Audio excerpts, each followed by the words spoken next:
So, the last time I took a look at the Microsoft Lumia 950, it was pretty cool to take a look at the best of Windows Phone, but unfortunately the app support is just not there, nothing works. So here's an idea, instead of running Windows Mobile, why don't we just run the full fat ARM64 version of Windows on this thing? And to install it, hopefully all we have to do is follow the instructions of this GitHub page, but if you've watched my videos on this topic before, you know it doesn't really tend to end well. So first things first, we need a Lumia 950 with an unlocked bootloader. Now, it's telling me to download Windows Phone internals, but the GitHub release they have out right now, it just doesn't work in my experience, so I have this custom one I compiled from a beta build. If you want to download it, the link is in the description, but just remember to set your clock back a year, because otherwise you just run into a time bomb.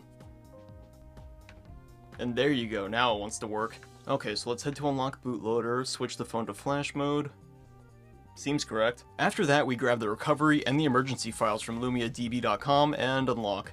Now we just need to manually reset the phone by holding volume down and power. It's looking good, but it's kind of stuck now. Did it work?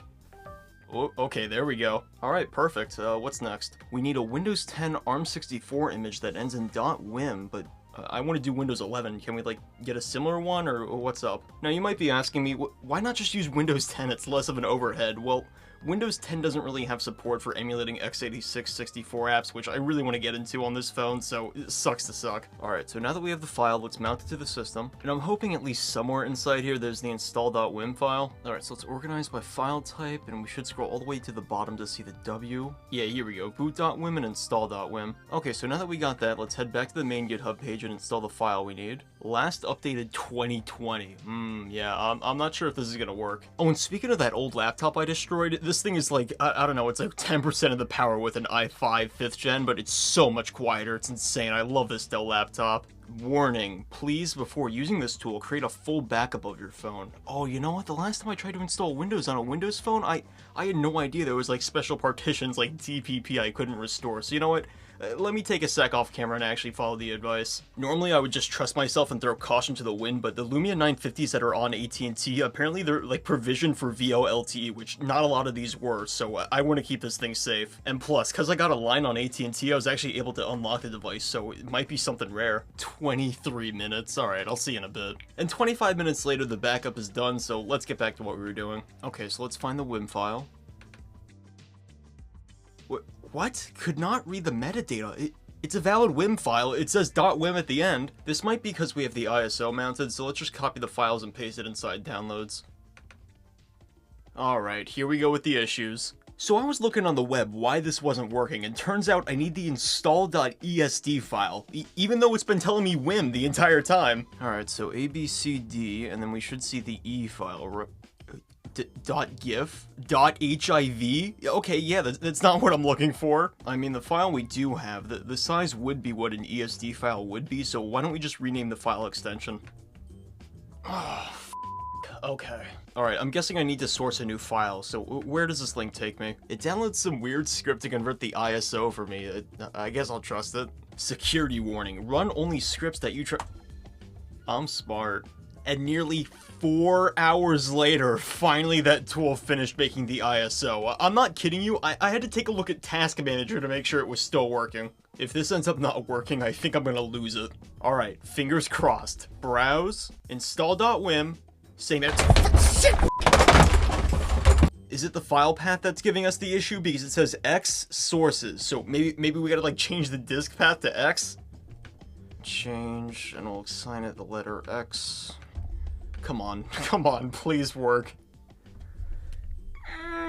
After that, I was just running in circles trying to get it working, so I did some research on GitHub, and this guy right here, he is a lifesaver. Roadrunner Lee, he made a command that'll fix it for us. Let's change the command from saying F to X, copy it, and paste it. Alright, then we paste this in here, hit enter.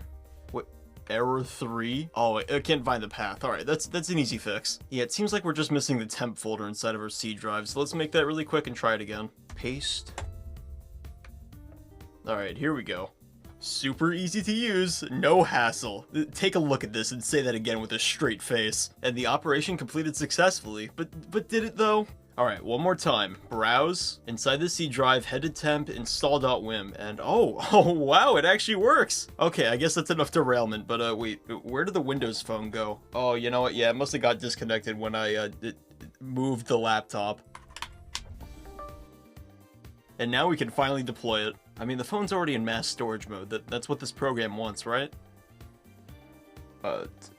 Did it just crash, or is it loading?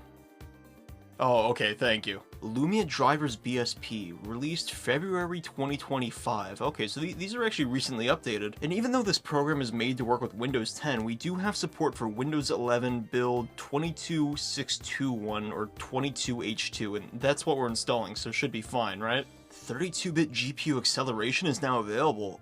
DirectX 11? Can we game on this thing? Software defects. We got, oh, no voice over LTE. That's kind of a big one for daily driving this, but okay. And aside from that, yeah, not much else. Alright, let's charge this thing up and then flash it. And now we just wait for the program to finish downloading all the resources, install the drivers, and flash Windows to this thing. Man, there's a lot of waiting when it comes to this project. I've spent like, what, 6 hours? Developer menu has been installed. In order to get faster deployments, you might want to switch to mass storage mode using developer menu. Oh, so it's like one of those Android recovery menus, and it just lets us do what Windows Phone internals can do, you know, without the breaking all the time. And after letting it sit overnight, it seems like the installation actually finished without any issues. I hope. Reboot the phone by pressing power and holding it until it vibrates. Alright, now we just wait for Windows 11 to set itself up, and we should be able to use the phone. Uh-oh, here we go. Windows can't verify the publisher for this driver software. Yeah, install it anyways. Okay, that's pretty funny. It seems like it's just gonna pop up for every single driver this thing's gotta load, so I just gotta sit here and keep tapping install anyways. Like 10 taps later, we now have a just a moment screen. Is it doing anything? Okay, the noise played. Alright, hopefully it's just loading the driver and it's taking a sec, right? Ooh, okay, here we go. Alright, so it seems like the interface is a tiny bit slow, like I'm noticing a tiny bit of touch delay, but hey, Windows 11 is working, we have touch support, it's not all bad. Is this the right keyboard layout or input method? I'm not sure what keyboard you're talking about, but sure. The Wi-Fi drivers work, right? Oh, okay, here we go. And it seems to detect cellular too, so you know what, when we're done with setup, I'm actually gonna pop my SIM card into this thing and see how far we can get with that. Alright, the touch keyboard it's a bit smaller than I would have liked, but it's not that bad. What if we pop it out? Oh, okay, actually, yeah, this is much better. Alright, issue number 530. I can't skip setup because the internet connection just isn't working. So you know what, let me plug this into a USB-C dock that has Ethernet. Okay, that seemed to do the trick.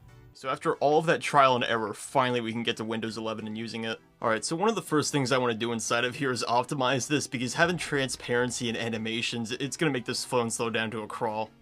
Yeah, transparency off. Let's turn animation off. Hoping that at least helps us a tiny bit when trying to use this thing. We should have an app on here that lets us customize more things. Oh yeah, here we go, Lumia settings. So inside here, wait a second, 1 gig free out of 17 gigs? Didn't the Lumia come with 32 or 64? You know what, hold up a sec. Yeah, it comes with 32 gigs of flash, so you know what? Oh, that program, it actually mentioned dual booting, so you know what? Let me take another 2 hours to wipe this and install Windows 11 only, just so we can get better performance. Yeah, see, here's the problem here, keep Windows 10 mobile. I mean, it's pretty to look at, but you can't do anything on there. So another 5 hours later, now we have free space, and honestly, it doesn't make too much of a difference. Windows is still really slow on this. One thing I want to try out on this before we start web surfing and gaming is if we can actually make a call with a SIM card inside here. Inside Windows 11, to get the APN settings working on this thing, you'd head to this menu, but I'm not really getting anything inside here, so we're just kind of screwed. So mobile data's not going to work, but please can we at least make a phone call? The app outright crashes? Okay, that's it. Let's head to Microsoft Edge and pull up YouTube. And you know, as cool as it would be to hold the phone up, this thing supports video out, so why don't I just pull up an external monitor? Cool, here we go. This has got to be the stupidest thing I've ever done. But as ridiculous as this is, it's still better than Continuum on Windows 10 Mobile. You know what, now that I'm thinking about it, can we just like display to the second screen only and reduce the resolution to like increase performance? Come on. And show only on 2. Please tell me that didn't just crash the phone. Okay, yep, cool, that just kills the phone entirely, so we're forced to run it at 1440p. Alright, unplug the dock, plug it back in, unplug the monitor, plug it back in. Don't you dare show me that the link's broken.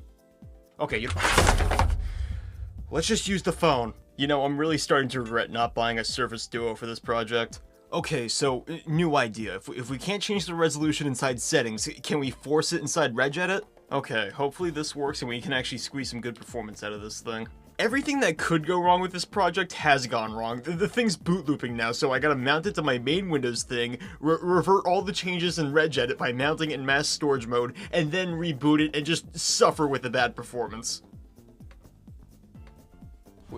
Just load Edge. My mouse cursor is disappearing, the system's stuttering, I take it back, okay? Windows 10 Mobile is better, I'm sorry. Oh, finally it loaded something. Alright, quickly, before it overloads the system with Copilot slop, let's get into this website. 34 seconds. 34 seconds to load the YouTube homepage. We're not playing a video yet. I guess that'll take, like, what, 5 minutes? Alright, it took, like, I would say probably 7 seconds to load the video, which actually isn't too bad, so at least it's impressing me on this front. But the performance at 480p is, it's just awful. I mean, look at it. Alright, next up we're going to try to game on this thing, and we're not going to do anything intensive. It's going to be Half-Life Sierra, which is actually, I think it's a 32-bit application, so we'll be testing emulation out also. Alright, let's mount the ISO. Just pop up, please. Let's run the setup, and this isn't made for this architecture, so I have no idea what's gonna happen. It took 5 minutes, but we are getting somewhere. And the installer for this program is working just like it would on the native architecture, which is really cool to see considering I didn't have to do anything to set it up. It just works out of the box. Now this has been anything but smooth, but just seeing this functionality right here, it's really cool. It's making me want to get a Surface Duo just for better performance and give this another shot. And finally, with the game installed, let's see how well it runs. Alright, so the menu isn't completely unusable, so that's at least a good sign. But we have no options to change the resolution inside of the software page, so I guess we'll just stick with the default. Okay, it's been 5 minutes and nothing is happening, so I guess we could try reloading it in like direct 3D mode maybe? And this is DirectX. It's the same thing, but we got a magical purple square in the corner now. Wait a second, that magical purple square, those are missing textures. This is the actual game. What? Wait, so if we make the screen size larger, can we actually see what mess is going on inside of there? After tinkering with the program, we have missing textures everywhere, but hey, at least the game's playable, right? What I find really funny about this is that the program is running at like, what, like 78 pixels, right? And it's still not maintaining like a crisp 60 FPS, it's running at like 40. So that's about it for Windows 11 on the Microsoft Lumia 950. Now this is just perfectly terrible. It's not really good for running anything. I mean, you saw how Half-Life ran, you saw how Edge ran, you saw how Windows 11 ran. But as a proof of concept for Windows on ARM, I can't lie, it's still pretty cool despite all of the issues. Anyways, thanks for watching, and let me know down in the comments, do you want to see me try this again with, like, the leaked Windows Andromeda OS on this phone? Maybe install, like, Android on this thing, or maybe I should just get a Surface Duo and try Windows 11 on that, because it's got a way more powerful processor. Alright, I'll see you later.